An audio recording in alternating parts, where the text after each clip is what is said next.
babacığım canı o kadar temiz ve hepsini açık edi. Küçük bir güzel olay onu o kadar memnun ediyordu. Он всегда радовался маленькому даже такому какому-то вниманию. Ташкенттeki театрально-художественный институт, bizim işte Taşkent'te vardı театральный институт, o zaman выпускники дипломную работу брали как папин спектакль Дубаралы той.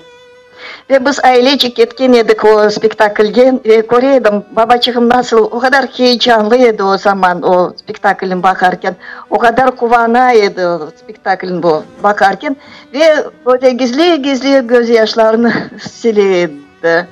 Настолько вот это впечатляло его, вот эта каждая радость.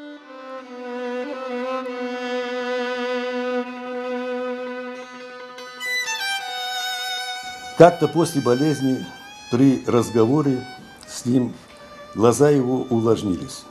И он сказал, я был бы счастлив, если физически смог бы полететь в Крым и пожить там хотя бы пару месяцев, чтобы подчеркнуть вдохновение. У меня в мыслях есть много разных идей и вариантов. Надеюсь, такая поездка помогла бы мне закончить работу над Алимом.